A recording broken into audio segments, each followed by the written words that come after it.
Once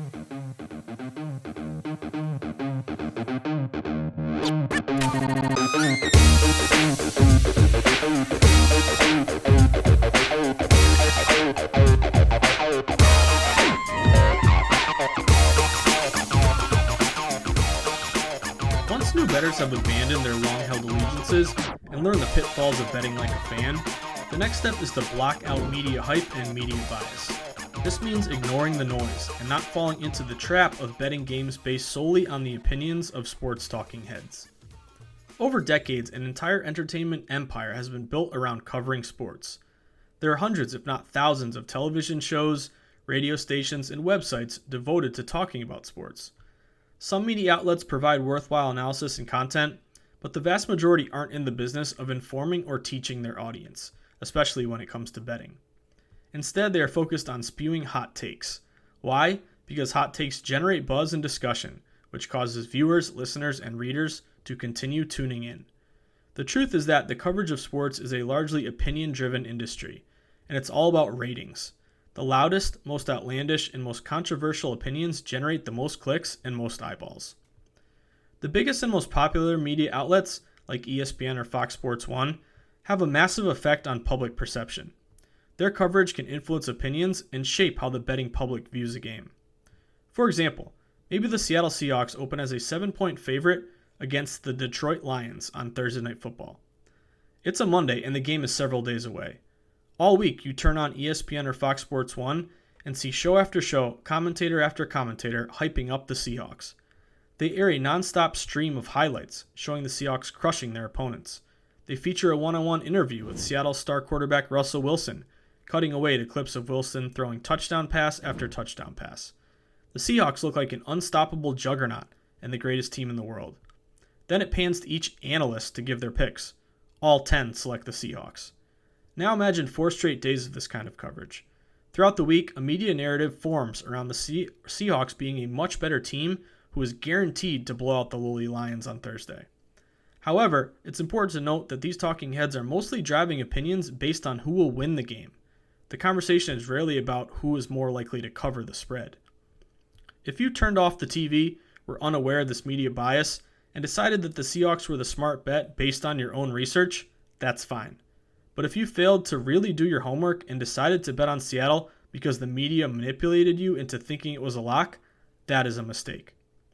Betting games based on opinion, especially the opinion of others, is a losing strategy long term. Instead, bettors should rely on real hard data that they can quantify and weigh. Bettors need to make informed decisions based on facts, statistics, line movement, and value, not the opinion of others. In 1969, investor George Soros formed the Quantum Group of Funds. It became one of the most successful hedge funds in history. Today, Soros is worth more than $8 billion. Soros credits much of his success to the theory of reflexivity. This is the idea that people's biases can move the market in directions that don't align with reality, creating valuable opportunities for savvy and smart investors. Warren Buffett, the CEO of Berkshire Hathaway, has a similar mindset as Soros. Buffett has amassed a fortune of roughly $80 billion. One of his biggest investment tips is to not overreact to the news stories and headlines that you see and read. He popularized the 99-to-1 rule.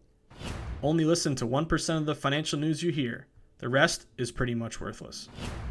One of the main reasons why it's important to ignore media hype, aside from the fact that network bias can talk you into a bad bet and out of a smart bet, is the harsh reality of shaded lines.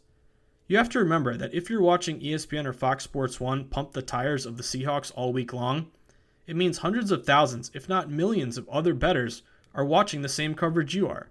They're hearing and seeing the same pro-Seattle highlights and opinion-driven analysis. And as a result, their opinions will be influenced by the talking heads. They will be brainwashed into jumping on the bandwagon and wanting to bet on Seattle.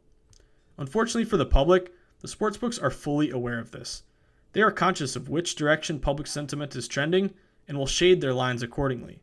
This means adjusting the line further toward the popular side. Oddsmakers don't set lines in a vacuum. They also take public bias into account. For example, maybe the oddsmakers came to the conclusion that the Seahawks should be a 6.5-point favorite in the hypothetical Thursday night matchup against the Lions. However, they know that the public, with the help of the media hype machine, will be all over the Seahawks no matter what the number is, so they raise it up to 7.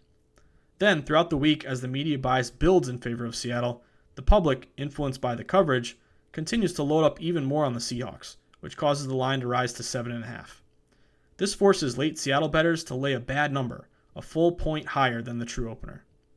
Anything can happen. The Seahawks could win by 10 and cover, the Lions could lose by 6 and cover, the Lions maybe even win the game straight up. The singular outcome in and of itself isn't the most important thing to remember here. The idea is to beware of shaded numbers and not let the media noise machine influence your opinion on a game.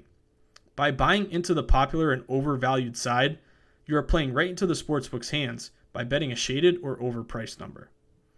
Ignoring the noise isn't just about disregarding the opinions of national TV shows or talk show hosts. It also applies to social media. Twitter is a fantastic medium that has countless benefits to bettors. It's the best way to monitor breaking news in real time, like key injuries to players. It also allows you to follow on-the-ground reporters for each specific sport.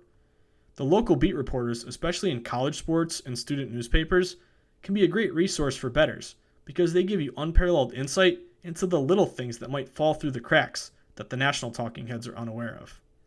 On the flip side, Twitter can have its faults as you are inundated with a constant stream of opinions, many of which come from average Joes and unverified accounts.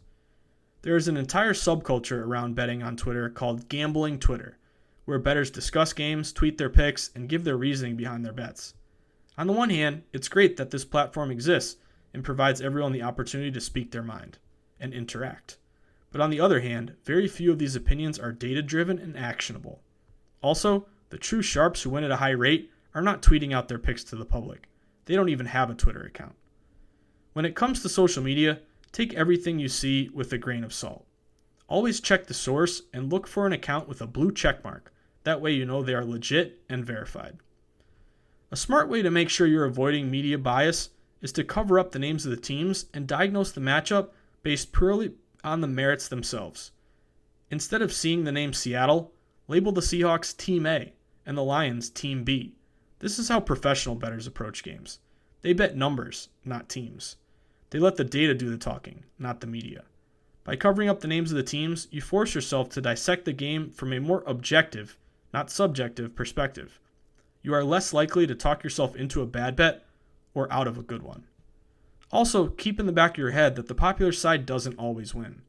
Sure, the Seahawks could cover this individual game despite the lopsided betting and shaded line, but over the long haul, this is a losing endeavor. The house always wins in the end, which means more often than not, the public loses, especially when they're betting the worst of the number after it moves on a popular pick. Always remember, you are your best analyst. Always trust your own process, your own data, and your own methodology, not some talking head in a borrowed suit or a random person on Twitter.